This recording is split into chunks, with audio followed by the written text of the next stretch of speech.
जय हिंद दोस्तों, आप सभी को इस चैनल पर स्वागत है। मैथ क्लास चैनल पे। दोस्तों, आज हम ज्यामिति का क्लास तो ख़त्म हो गया था, जिसमें आप बताए थे आपको हम सब कुछ उसकी ज्यामिति। आज उसी का पढ़ेंगे, परिमाप, क्षेत्रफल और आयतन। तो उसमें हम आज पहला टॉपिक हम रखेंगे परिमाप। चलिए, क्वेश्चन का आप ज़रूर आंसर दीजिएगा कमेंट बॉक्स में, ठीक है। ये दोनों बराबर है, ये दोनों बराबर है, इसका मान बताना है, ठीक है। और आप सभी पढ़िए जानने की जिज्ञासा से, जज करने की जिज्ञासा से ना, ज़रूर आपको नया नया चीज़ देखने को मिल जाएगी। आपको हम नई चीज़ नहीं प्रोवाइड करेंगे तो आप बोलिएगा। चलिए,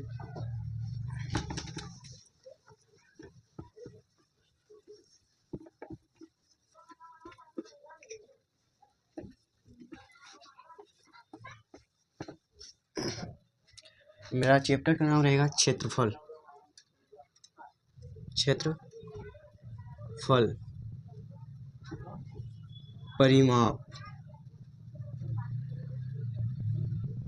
और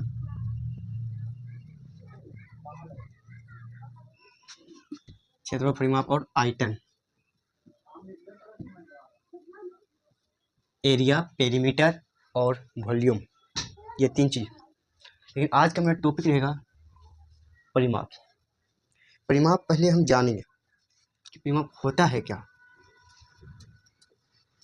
परिमाप, ठीक है। परिमाप साधारण से समझिए तो परिमाप होता है कि समतल आकृति, उसकी जो सीमा होती है, उसकी जितनी सीमा की लंबाई होती है उसे हम परिमाप कहते हैं। चाहे ये कितना भी हो, जब यदि कहा दिया जाए कि इसका परिमाप क्या होगा, तो ये जितना बनाया है, इसकी जितना, यहाँ से हम चलना शुरू किए, यहाँ से यहाँ तक आने में इसको जितना भी लंबाई लगी है, जाने उतना कितना मीटर लगी है, कितना सेंटीमीटर लगी है, वही इसका परिमाप कहलाएगा। तो यदि इसको परिभाषित करना चाहेंगे तो इसको हम बोलेंगे समतल आकृति के भुजाओं के योग को हम परिमाप कहते हैं, या आकृति के सीमाओं को, लंबाई को हम परिमाप कहते हैं। तो इसको हम यहाँ बोलेंगे, इसको कहेंगे कि परिमाप आकृति की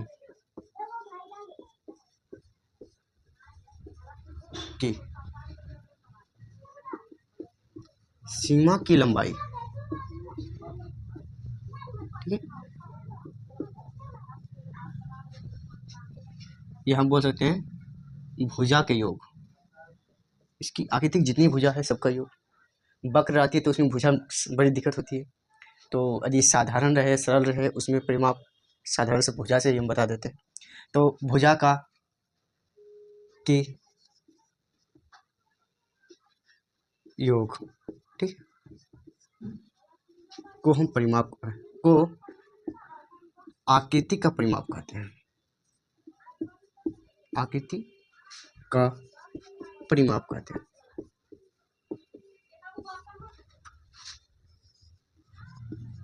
हैं, ठीक। तो हम सरल से कहेंगे, यदि इसको हम इसका फॉर्मूला बनाए तो हम कहेंगे कि परिमाप किसी का भी परिमाप, ठीक है, ये परिमाप बराबर होता है भुजाओं का योग का योग, ठीक है। इसका देखिएगा कि एक साधारण से, यदि कोई, आप किसी का मान लीजिए 1 मीटर लंबी है, इसकी लंबाई मान लेते हैं, ये मेरा वर्ग है, ठीक है। 1 मीटर या चौड़ी है, 1 मीटर लंबी है, 1 मीटर, तो सब 1 मीटर है पूरा। यदि हम आपस में इसको जोड़ेंगे तो यदि हम किसी भी मात्रक को, यदि मात्रक को मात्रक के साथ जोड़ते हैं, किसी संख्या के साथ जोड़ते हैं, 1 मीटर है, ये भी 1 मीटर है, तो संख्या तो 2 मीटर हो जाएगी, लेकिन मीटर है तो मीटर ही रहेगा। जैसे कि हम 1 मीटर चले, 1 किलोमीटर चले, और आप भी 1 किलोमीटर चले, तो बोले कि हम जिस बिंदु से हम चले थे वहाँ से तुम जहाँ पहुँचले कितना किलोमीटर हुआ, तो 2 किलोमीटर हुआ।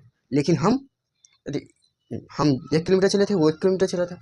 तो हमारा प्रारंभिक बिंदु, मान लीजिए हम यहाँ से 1 किलोमीटर यहाँ तक चले, वो लड़का यहाँ खड़ी था, वो बोला कि हम आते हैं 1 किलोमीटर 8 दूरी यहाँ पर जाकर एक सामान है लाने के लिए जाते हैं। तो यहाँ से यहाँ तो 1 किलोमीटर है ही मेरा, और हम भी 1 किलोमीटर यहाँ पर आए किए थे। तो हम बोले कि हम जहाँ से आए तुम जहाँ जा रहे हो, जिस बिंदु पर गए हो, उस बिंदु से लेकर हम जहाँ से आए थे कितनी लंबाई हुई। तो यहाँ इसको बोलेंगे 2 किलोमीटर लंबाई केवल बढ़ी। तो इसी प्रकार से जब इसमें हम क्या होता है, इसमें जुटता है, तो जुटता है तो मात्रक इकाई इसका जो आएगा वो साधारण मीटर में आएगा, मीटर में आएगा इसकी।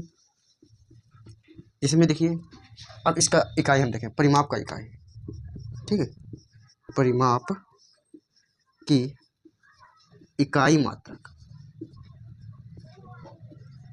ठीक है, हम बोलेंगे सेंटीमीटर, ठीक है, मीटर, किलोमीटर,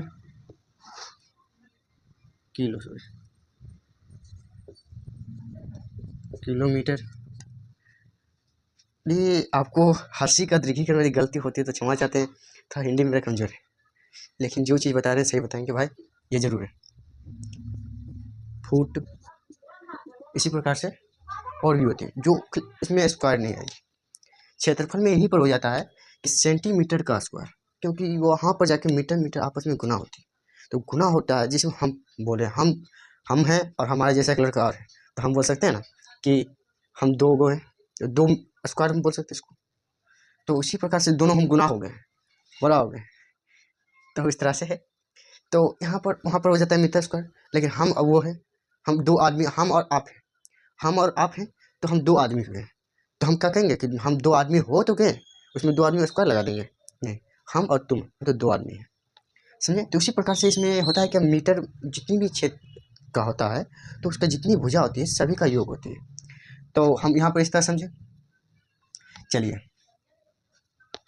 अब आगे बढ़ते हैं, रुकने से तो कुछ मिलेगी नहीं।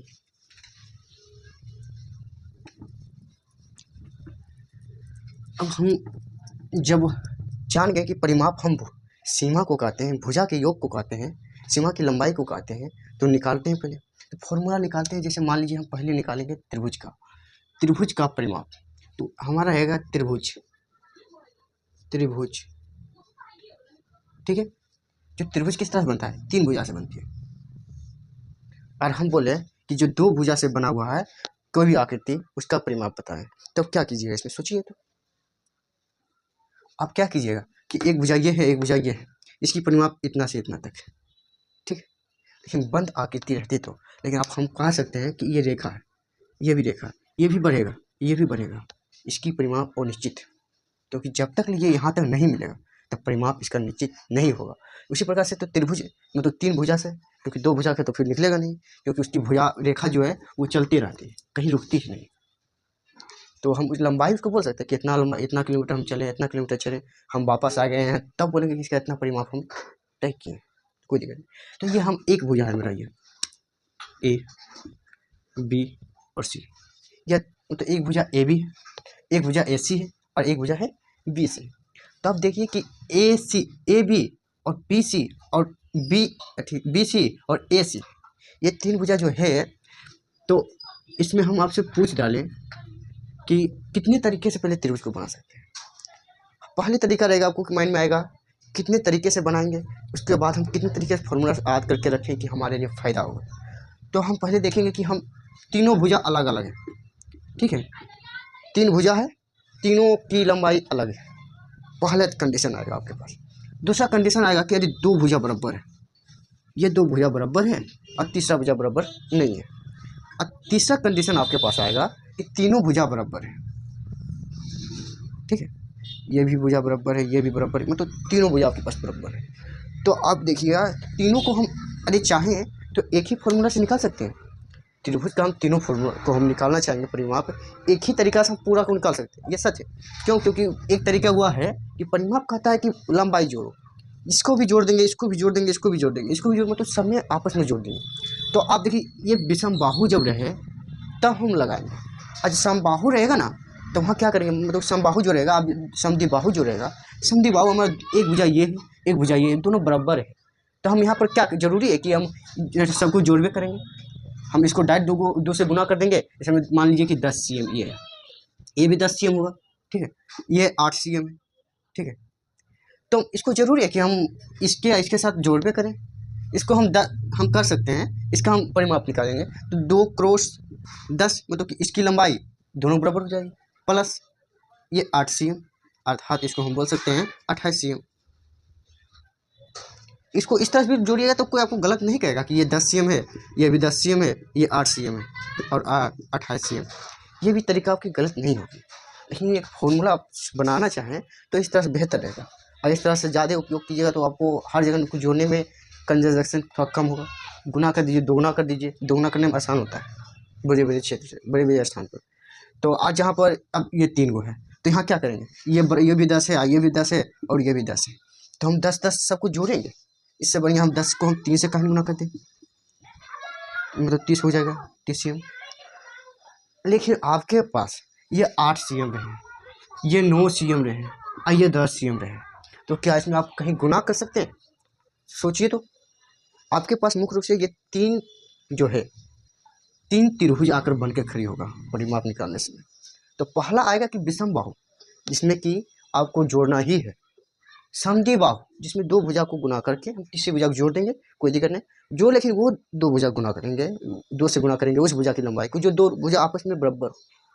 और तीसरी है कि एक भुजा, किसी एक भुजा की जानकारी रहेगा और हम तीनों का निकाल सकते हैं, क्योंकि बोल देगा तीनों भुजा बराबर है, एक भुजा की लंबाई इतना है, तो बताइए उसका परिमाप क्या है। तो एक भुजा की लंबाई 3 से गुना कर देंगे। इसमें बोलेगा कि एक समद्वि बाहु त्रिभुज है, इसमें एक भुजा की लंबाई इतना है, एक भुजा की लंबाई इतना है। तो हम क्या करेंगे कि एक भुजा जो लंबाई बता रहा है समद्वि बाहु, उसका इतना लंबाई है, तो उसके समद्वि बाहु जिसके साथ में जो जिससे बराबर है उसके वो भी इतना ही होगा, तो इसको 2 से गुना कर देंगे, इसको जोड़ देंगे। तो ये 3 तरह के से आपको फॉर्मूला भी बना सकते हैं। ये 3 तरह से आपके पास खड़ी आएगा। तो आप यदि कहिए तो सरल में निकालते हैं। इसको हम बोलेंगे सरल आकृति का परिमाप। यहाँ पर हम हेडिंग में आएगा सरल आकृति का परिमाप, ठीक है, सरल आकृति का परिमाप, ठीक है। ये सरल आकृति का परिमाप है। पहला आएगा इसमें त्रिभुज, सबसे आसान है इसलिए इसको त्रिभुज मिला है। इसमें कोई कंजक्शन ना होगा, आपस में इसको खाली इसकी भुजा को जोड़ देंगे, कोई दिक्कत ना होगा। और यही आपके पास इस तरह से आ जाता है, ये है बाबू और ये इस तरह से जुड़ गया, ये इस तरह से जुड़ गया, इसका परिमाप पता है। तो इसके लिए आपको थोड़ा सा कंजक्शन नहीं कर सकते कि आपको हम नहीं बोल सकते कि ये नहीं बनेगा, बनेगी, लेकिन उससे ज़्यादा माइनस पर खर्चा करना पड़ेगा, समझे। तो इसलिए बोले ये सरल आकृति जो है, तो सरल आकृति में पहले त्रिभुज है, त्रिभुज के बारे में जान लेते हैं। तो इसको हम यदि कहें तो इसमें हम बोलेंगे कि ए इसकी लंबाई, बी इसकी, सी इसकी, ए बी सी, ठीक है। तो हम बोलेंगे त्रिभुज की, ये मान लीजिए 3 तरीका से बताएं। तो पहला रहेगा विषम बाहु, विषम बाहु त्रिभुज का परिमाप, ठीक है। दूसरा है समद्विबाहु त्रिभुज का परिमाप, समझे। और तीसरा है मेरा लास्ट वो समबाहु। यहाँ पर ये नहीं कहना कि न्यून कोण त्रिभुज का परिमाप बताइए, तो उसमें क्या होगा, अरे हम भुजा का यहाँ पर जो काम है, तो कोण की यहाँ पर क्या जरूरत है, कोण की जरूरत पड़ेगी इसमें भी, वो वृत्त में पड़ी तो वृत्त में देखेंगे, ठीक है। इसको देखिए ये 3 गो है, इसको थोड़ा सा इस तरह से लेते हैं साइड में तो बढ़िया रहेगा, ए बी सी। पहला तो होगा क्या कि हम तीनों को जोड़ दें आसानी से, इसके बाद इसके चारा कुछ नहीं चलेगा। ये तीनों भुजा जो है आपस में बराबर नहीं है, not equal to A, sorry, अच्छा ऐसे कर देता हूँ, ठीक है। फिर इसमें आएगा तो इसमें क्या है कि 2b या 2a, क्यों, क्योंकि इसमें 2 भुजा आपस में बराबर है, ठीक है। लेकिन तीसरा भुजा बराबर नहीं है, 2 भुजा आपस में बराबर है पर तीसरा भुजा बराबर नहीं है, तो हम 2b तो 2 गो b और 1 गो c से हम परिमाप निकाल सकते हैं, या 2 गो a रहेगा तो भी निकल जाएगा। तो हम यहाँ पर इसको बोल सकते हैं 2a प्लस c, ये भी फॉर्मूला इसके लिए सही होगा, ये भी सही होगा, ये दोनों तरीका से आप निकाल सकते हैं। तो अब समबाहु जिसमें कि सभी भुजा आपस में बराबर हो, सॉरी ये भी बराबर हो, ये भी बराबर हो, ये सभी भुजा बराबर हो। तो इसमें एक कोनो भुजा मालूम रहेगा हमको, ए का मालूम रहेगा तो तब भी निकाल देंगे, बी का भी रहेगा तब भी निकाल देंगे, सी एक ही भुजा मालूम रहेगा तो हम निकाल सकते हैं। क्यों? इसमें हम तीनों भुजा को 3 से गुना कर देंगे, क्योंकि सभी बराबर है। 3 से गुना करेंगे, जितनी आएगी उसकी लंबाई होगी। ठीक है, लेकिन इसका मात्रक ध्यान करके रखिएगा कि यदि हम 3 से गुना करने बोल रहे हैं तो गुना हो रहा है, तो ये ना कि आप हम मीटर स्क्वायर लगा दें, ये कभी ना करिएगा, क्योंकि ये जो 2a मीटर ही रहेगा, क्योंकि परिमाप नहीं गुना होता है। यहाँ पर परिमाप गुना नहीं हो रहा है, इसमें खाली संख्या में गुना हो रही है, कितने सेंटीमीटर कितने क्या है। इसके बाद आता है सरल आकृति में, तो वो चतुर्भुज, वो उसके बाद आता है मेरा चतुर्भुज। चलिए, चतुर्भुज, ठीक है, 4 भुजा। इसमें कंडीशन क्या क्या आएगा आपके पास? पहला कंडीशन आएगा कि चतुर्भुज का कोई भी भुजा बराबर नहीं है। ठीक है, मान लीजिए ये ऐसा है, ये ऐसा है, ये ऐसा है और ये ऐसा है, कोई भुजा बराबर नहीं है। इसे हम नाम दिए थे हम समलव, बताते समय हम बोले थे समलव ये चतुर्भुज होता है। ठीक है, क्यों? क्योंकि ये भुजा और ये भुजा आपस में समांतर हो। समलव चतुर्भुज का आपको हम परिभाषा बताए थे कि दो भुजा यदि चतुर्भुज में दो भुजा आपस में समांतर हो उसे समलव चतुर्भुज बोलते हैं, चाहे उसकी भुजा आपस में बराबर हो या ना हो, कोई की कोई भी महत्व कहीं ना, केवल इसमें कि हम दो भुजा इसमें आपस में यदि समांतर रहे तो वो समलव कहलाए। जरूर नहीं कि ये इस तरह से हमें तो ये समांतर ना है तो, लेकिन विषम बाहु है तो कोई दिक्कत नहीं, ये जो है ये भी चतुर्भुज है, ये समलव चतुर्भुज नहीं है। समलव है कब? जब समांतर हो, समझे? तो ये समलव नहीं है। तो पहला कंडीशन आपके पास आएगा कि कोई भी दो भुजा, पहले आपको रहेगा सॉरी, कोई भी भुजा आपस में बराबर ना हो। और पहला स्टेप आपके पास आएगा। दूसरा आएगा कि आप सोचिए कि यदि समद्विबाहु चतुर्भुज बनाना चाहें तो क्या बन सकती है समद्विबाहु चतुर्भुज, हम जिसमें कि दो भुजा बराबर हो अब बाकी हिबे ना कर बराबर, बनाने की कोशिश करते हैं, देखते हैं बनता है कि नहीं। मेरे अनुसार से तो नहीं बनेगा। क्यों? यदि ये दोनों बराबर है तो आपको हम ये कह सकते हैं कि ये दोनों भी बराबर होगा, ये हम फिक्स बोलेंगे। यदि ये दोनों बराबर है तो ये दोनों फिक्स है कि बराबर रहेगा। यदि चाहे आप इस तरह से करिए तो आपके साथ यहाँ पर जो है ना, इसको बराबर करने के लिए आपको इस तरह से मिटाना पड़ेगा, मतलब कि बराबर करना ही पड़ेगा। तो हम इसका नाम है समांतर चतुर्भुज, आपको बताए थे समांतर चतुर्भुज। समांतर चतुर्भुज में आपको बताए थे कि आमने सामने वाली भुजा केवल बराबर हो, इसकी आमने सामने वाली भुजा बराबर हो, और बराबर आमने सामने भुजा बराबर हो, साथ में समांतर भी हो, बराबर तो हो लेकिन समांतर भी हो। और इसी में आयत भी है, जो कि ये है आयत, आपको बताया था कि आयत है तो इसमें कि आमने सामने वाला भुजा बराबर हो, लेकिन इसमें एक शर्त और थी कि ये सभी कोण इसका 90 डिग्री होने चाहिए, तब आयत कहलाएगा, नहीं तो वो समांतर चतुर्भुज कहलाएगा। तो हम इस यहाँ पर बोल सकते हैं कि आयत समांतर चतुर्भुज है, लेकिन ये सभी समांतर चतुर्भुज आयत नहीं है। ठीक, कंडीशन ये आएगा। अब तीसरा कंडीशन तो समझ गए कि हम दो समद्विबाहु चतुर्भुज नहीं बना सकते, तो हम इसमें दो भुजा आपस में बराबर होगी ही होगी। तो एक चीज़ है कि आमने सामने भुजा बराबर होगी जो हम समद्विबाहु बनाना चाहेंगे। तो पहला कंडीशन, दूसरा कंडीशन, तीसरा कंडीशन आपके पास आएगा समत्रिबाहु। क्या समत्रिबाहु के त्रिभुज में तीन भुजा आपस में बराबर है, क्या चौथी भुजा हम चाहेंगे कि इसको बराबर ना करें, तो ऐसा हो सकता है? कोशिश करते हैं कि इसको हम जो है ना इस तरह से ले चल जाएं, इस सबसे हट के, तो इस तरह से ले जाइए ना तो आपको इसमें सटेगा नहीं, तब तक जब वो इस चतुर्भुज बनेगा ही नहीं। हमको चतुर्भुज बनाना है तो समत्रिबाहु चतुर्भुज नहीं बन सकता, अर्थात कि ये चार समबाहु चतुर्भुज बन सकता है कि सभी भुजा बराबर है, लेकिन समत्रिबाहु बनाना चाहे तो संभव नहीं है। क्यों नहीं? क्योंकि यदि हम इसको यदि इस तरह से हम करना चाहेंगे तो जो लास्ट में जो भुजा निकली है जिसे हम बदलना चाहें तो वो दूसरी भुजा से आपस में सटेगी ही नहीं, तो सटेगी नहीं तो चतुर्भुज बनी कहाँ? नहीं, चतुर्भुज बना रहे हैं ना।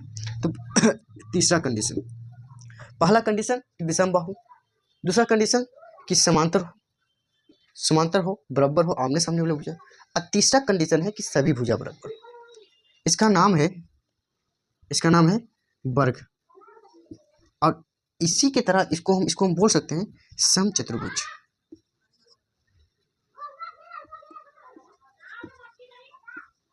ठीक है। समचतुर्भुज क्यों बोले? समचतुर्भुज का भी हम बताए थे, उसमें हम बताए थे कि दो गो भुजा जो है आमने सामने तो बराबर होगी, चारों भुजा बराबर होगी, लेकिन सभी भुजा समांतर होनी चाहिए, समझे? सभी भुजा समांतर होनी चाहिए। ये भी भुजा बराबर है, ठीक है, ये भुजा बराबर है ही, सब भुजा बराबर है, सभी भुजा बराबर है, लेकिन सभी जो है बराबर होगी वो समचतुर्भुज कहलाएगी, समझे? और आपस में समांतर होगी तो इसे हम समचतुर्भुज बोल सकते हैं, लेकिन इसे हम वर्ग नहीं बोल सकते हैं, ठीक है। कंडीशन क्यों? क्योंकि वर्ग में है कि सभी कोण का मान 90 डिग्री के बराबर होनी चाहिए। चलिए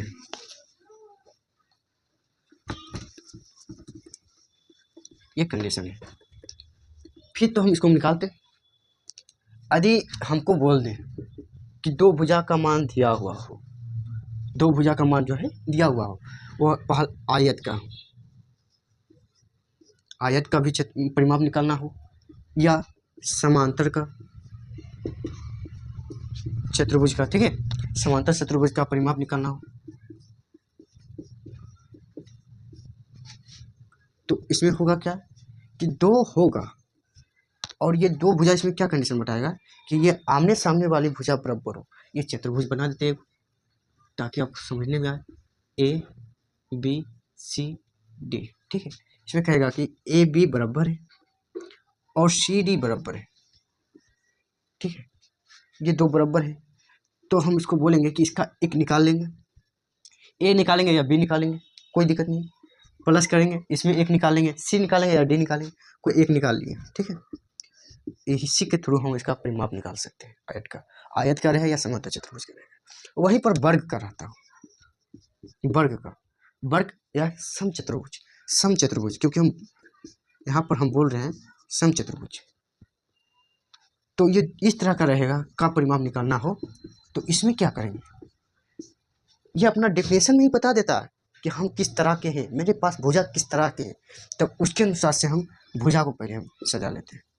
ये बोल रहा है सभी भुजा बराबर हो, समांतर रहे या ना रहे ये हम नहीं जानते, इसमें कुछ कंडीशन नहीं जानते, ये खुद ही बता देगा कि हम समचतुर्भुज हैं तो सभी भुजा बराबर है, वर्ग है तो सभी भुजा बराबर है, आयत है तो आमने सामने वाली भुजा बराबर है।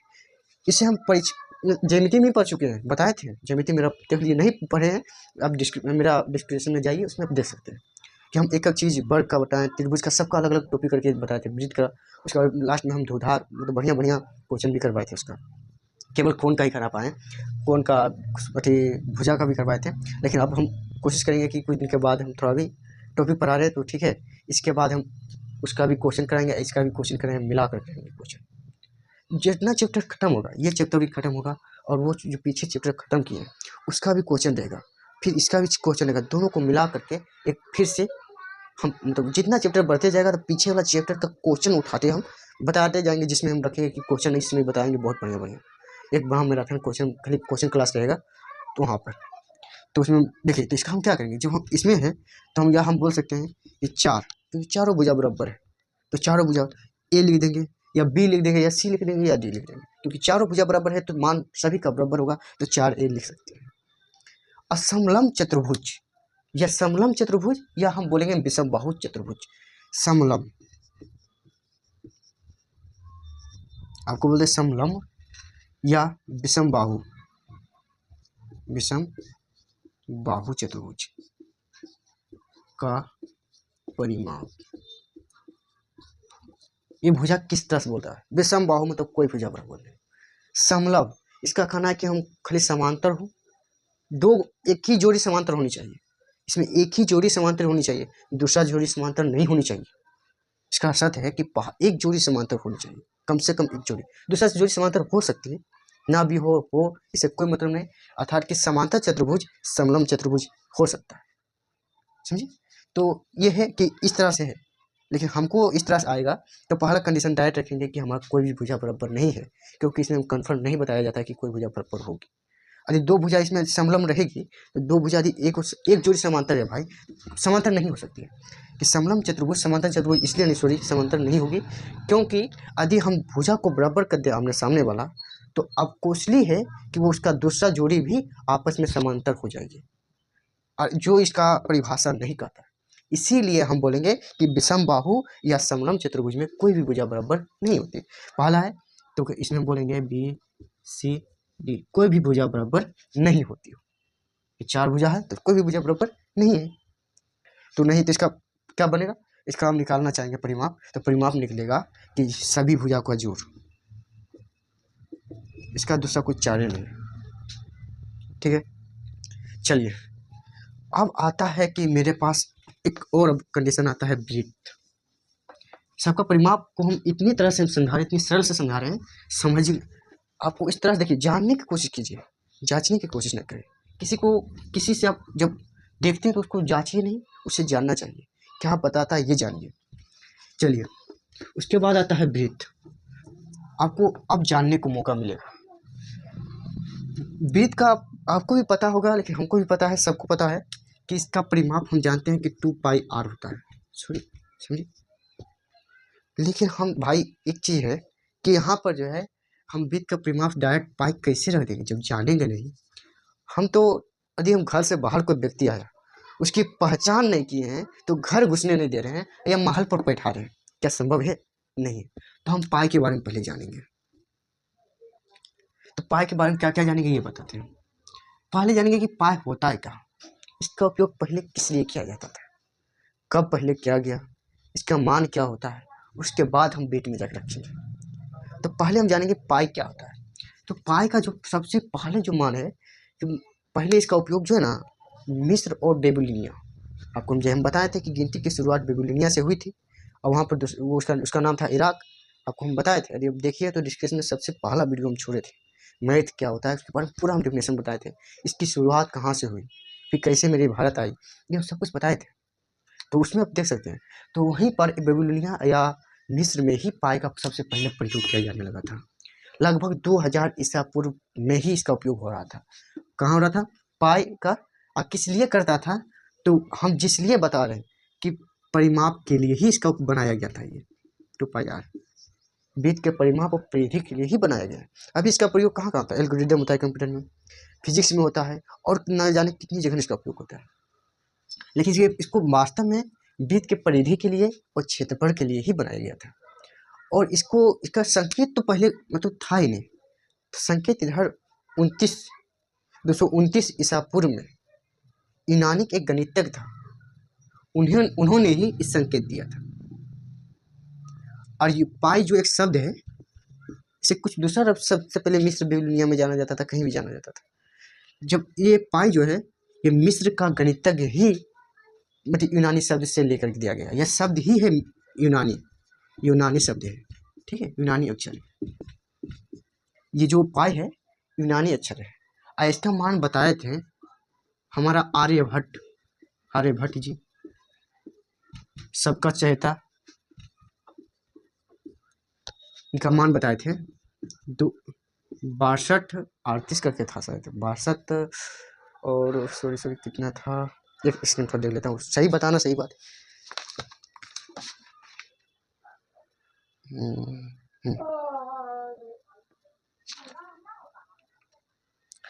6283/200 था, ठीक है। इसका खोज जो है ना लियोन हार्ड इस संकेत दिया था, लियोन हार्ड, ठीक है। 6283/2 था और बटा 200 इसका मान बताए थे, 6283/2/2000 नहीं 20,000 था, ठीक है, ये बताए थे। और तो ये कौन, लियोन हार्ड ने इस पाई का चिन्ह दिए थे, यूनानी ये गणितज्ञ थे। देखिए हम ये आपको लगता होगा कि देख के बताया, देख के इसलिए बताया कि हमको मेरे माइंड से निकल रही थी, और सोचे कि अब फिर इसको कब बताएंगे, इसको हम जाकर देख लेते हैं। तो हम जाकर पेज उलट कर बता दिए, देख लिए तो हम आपको बता दिए, क्योंकि कन्फर्म बताना सही बात है। और इसी का मान होता है 3.14, ठीक, इसी का मान उन्होंने ये इसका मान होता है 3.1। और यदि व्यवहारिक रूप में यदि पाई का उपयोग किया जाता है तो इसका मान कितना रखा जाता है, पाई का उपयोगी मान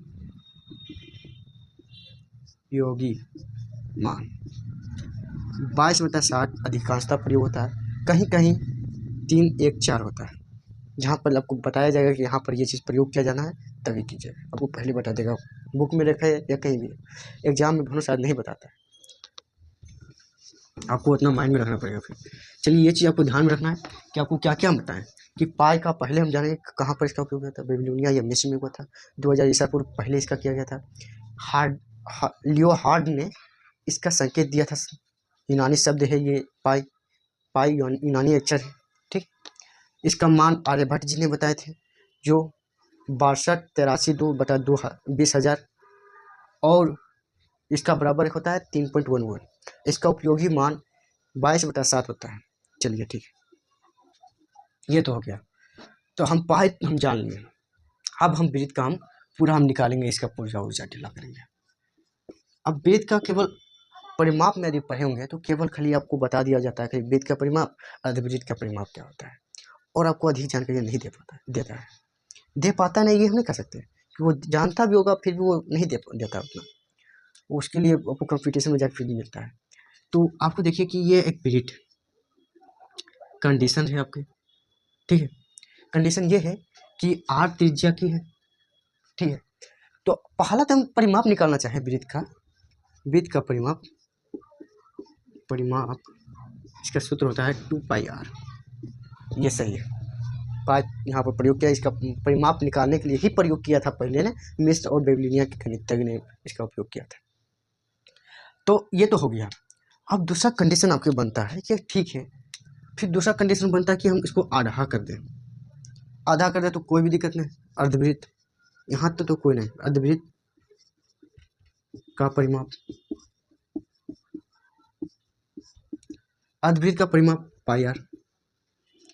और यही हम इस तरह से कर दें। और हम बोले कि ये वृत्त है, इसका त्रिज्या खंड बताएं कितना होता है, इसका परिमाप बताएं। जो इसको हम काटे हैं इसकी चाप की लंबाई बताएं। ये सब आपको आएगी। तो हम यहाँ पर बोलेंगे कि वृत्त के कुछ मान लीजिए कि थीटा कोण के त्रिज्या खंड के चाप की लंबाई, ठीक है। तो क्या करेंगे हम यहाँ पर, तो ये हम जान लिए थीटा कोण पर काट दिया है, इतने हम जानते हैं भाई। अब हमको निकालना है चाप की लंबाई, हमको तो यहाँ से यहाँ तक निकालना है। अब हम यहाँ पर करें तो करें क्या, तो आपकी इसका आपको जल्दी आपको नहीं बताता होगा इसका परिमाप का, इसका सूत्र कैसे निकालें। तो साधारण से इसको हम आपको बताएंगे, समझा कर बताएंगे कि हम पहले वृत्त में एक केंद्र देखेंगे और हम जानते हैं कोई बिंदु पर जब जितना डिग्री का कोण बनाता है उसका मान है 360 डिग्री। तो हम 360 डिग्री पर ही रखेंगे। तो हम इसको बोल सकते हैं कि 360 डिग्री में इसका परिमाप कितना था। तो 360 डिग्री में परिमाप हमारा 2πr था। ये हम जान चुके हैं, क्योंकि ये केंद्र के परिता ही ना बना भाई, और जहाँ पर भी रहेगा तो थीटा कोण पर रहेगा। तो इसको हम एक एक नियम से इसको हम हल कर सकते हैं। तो एक डिग्री का रहेगा तो हम बोलेंगे 2πr/360 डिग्री, और हमारा कटा है कितना, तो थीटा डिग्री का, तो 2πr यहाँ लिखेंगे और 360 डिग्री अक्रॉस हम लिख देंगे थीटा।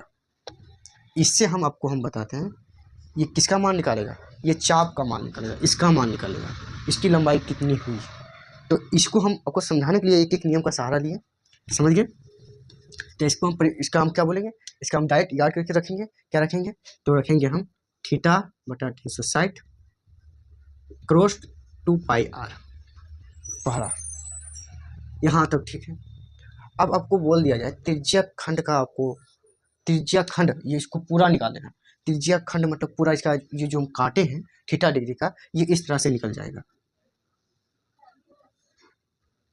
थीटा डिग्री का ये आर त्रिज्या का, ठीक है। इसका पूरा परिमाप निकालें। तो क्या आप केवल इसका परिमाप इसकी लंबाई निकाल के छोड़ दीजिएगा, संभव होगा। आपसे हम पूछें इसका परिमाप निकालिए, तो इसका भी मान लेना होगा, इसका भी मान लेना होगा।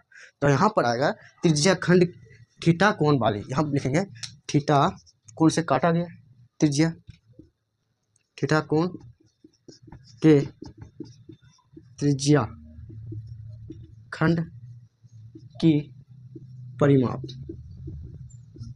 चारों परिमाप उसको होगा। तो यहाँ पर हम देंगे 2r, क्योंकि 2 को इसकी लंबाई है, इसकी 2r है, क्योंकि इसकी लंबाई कितना त्रिज्या हमारा। पहला क्या करेंगे, इसमें जोड़ देंगे, ये इतना तो चाप हमको पता है, ये फॉर्मूला लगेगा। और ये एक इधर है, एक इधर, दो। अरे हम जानते हैं केंद्र से कहीं भी हम वृत्त के किसी भी केंद्र बिंदु पर जाते हैं तो सभी जगह लंबाई बराबर होती है। तो ये r लंबाई का है तो ये भी r लंबाई का होगा, तो r लंबाई में 2r बोल सकते हैं, प्लस हम बोल सकते हैं थीटा बटा 360 डिग्री गुना 2πr। एक कंडीशन बन गया। अब दूसरा कंडीशन आपके पास आएगा, थीटा डिग्री कोण के वृत्तखंड का परिमाप बताएं। तो आप क्या कीजिएगा, तो हम बोलेंगे कि थीटा डिग्री के सामने वाली भुजा बनेगी जो, तो हम जब इसको हम काट के निकालें, इसका वृत्तखंड निकालें, ये जैसे मान लेते हैं ये हमारा एक वृत्त, इसको हम काट करके निकालें यहाँ पर ये वाला, अर्थात कि इसका मान पूछा, काटे हैं भाई तो इतना काटे ना हम, इसका मान है तो ये भी तो इसका परिमाप हो गया, इतने इसका सीमित है, तो हम वृत्तखंड का डायरेक्ट पूछ डालें, तो हम जानते हैं चाप का तो निकल जाएगा।